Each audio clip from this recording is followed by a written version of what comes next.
বাংলাদেশের এই দুর্যোগ মুহূর্তে এই বাংলাদেশ হাল ধরেছিলেন শহীদ প্রেসিডেন্ট জিয়াউর রহমান।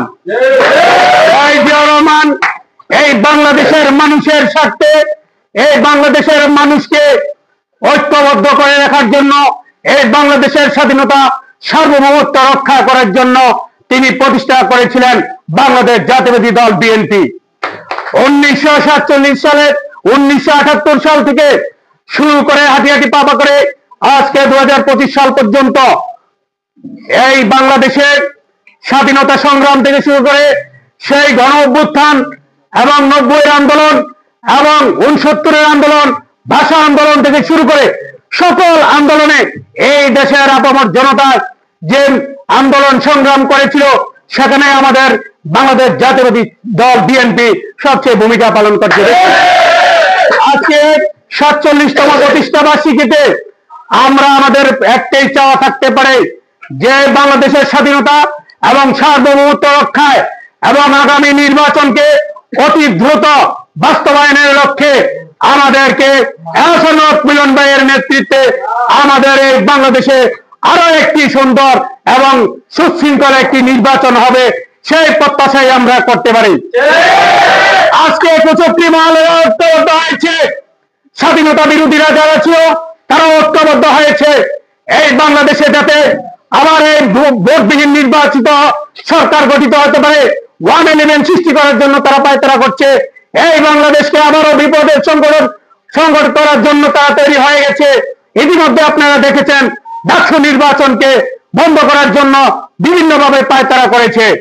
তারা শেষ পর্যন্ত আদালতের সম্মুখীন হয়েছে, সেখানে বাংলাদেশ জাতীয়তাবাদী ছাত্র দল তাৎক্ষণিক সেই ভূমিকা পালন করার কারণে বাংলাদেশ সুপ্রিম কোর্ট, হাইকোর্ট আজকে সেই তাদের অবৈধ রায়কে বাতিল করে 9 তারিখে সেই ডাকসু নির্বাচন দিতে বাধ্য করা হয়েছে।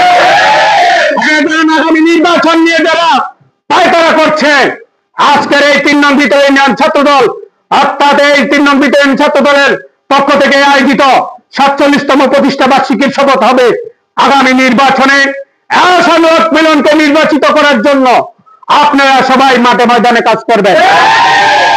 কেউ কোনো ধরনের বিভ্রান্তি সৃষ্টি যাতে না করতে পারে, কেউ যাতে কোনো অবশক্তি যাতে আমাদেরকে বিভ্রান্ত করতে না পারে, সেদিকে আমাদেরকে লক্ষ্য করতে হবে। আপনারা দুর্দিনের রাজনীতি করেছেন, এই শাসন ওয়ার্ডেও এখানেও কিছু কুচক্রী মহল ছিল, এখান থেকে আমাদেরকে কোন প্রজ্ঞান করতে দিত না।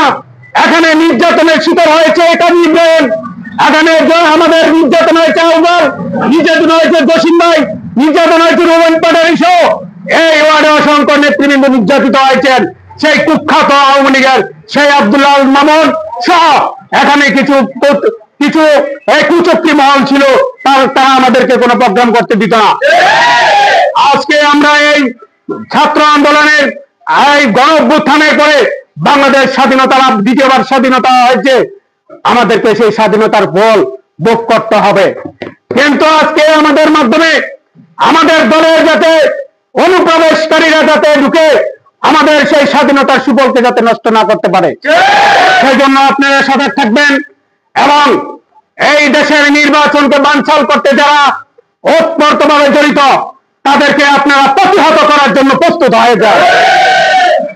111 সময় এই বাংলাদেশ জাতীয়তাবাদী দলকে টুকরো টুকরো করার জন্য অনেক প্রচেষ্টা করা হয়েছে।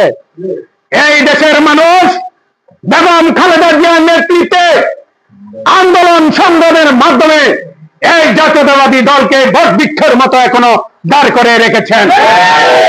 বিগত 17 বছরে এই বাংলাদেশে আবারও এই দেশের কিছু সুশীল সমাজ এই বাংলাদেশ জাতীয়তাবাদী দলকে আবারও ভাঙচুর করার জন্য প্রচেষ্টা করেছেন। দেশ নায়ক তারেক রহমান সদর লন্ডন প্রবাসে থেকে একটি চেয়ার, একটি টেবিলকে সামনে রেখে বাংলাদেশের 18 কোটি জনগণকে তিনি নেতৃত্ব দিয়ে বাংলাদেশ জাতীয়তাবাদী দলকে ঐক্যবদ্ধ সুশৃঙ্খল ভাবে গঠন করে রেখেছেন। সেখানে আমাদের সিনিয়র নেতৃবৃন্দদেরকে আমি একটা কথা বলতে চাই যে নির্বাচন করার জন্য আপনারা এই ইউনিয়ন ছাত্র দলকে আপনারা সর্বাত্মক আপনারা সহযোগিতা করবেন। যেহেতু 96 সালে আহসানুল হক মিলনকে নির্বাচিত করার জন্য ছাত্রদল মাঠে ময়দানে কাজ করেছে, সেই 96 সালের রাজনীতি, সেই 96 সালে ছাত্রদল আবার 25 সালে আহসানুল হক মিলনকে নির্বাচিত করবে। সেই জন্য আমি মনে করি আমাদের মাঝে যত হিংসা বিদ্বেষ আছে, আমাদের মাঝে যত মন মালিন্য আছে, সকল কিছুকে আমরা দূরীভূত করে, সকল কিছুকে আমরা পিছনে ফেলে আমরা আসুন আমরা ঐক্য গড়ে তুলি। আমরা হিংসা নয়, বিদ্বেষ নয়, আসুন আমরা বুকে বুকে বুক রেখে, কাঁধে কাঁধ রেখে, হাতে হাত রেখে আমরা সকলে ঐক্য গড়ে তুলি। আমাদের ঐক্যের পরে আহসানুল হক মিলনকে আগামী দিনে এমপি নির্বাচন করতে।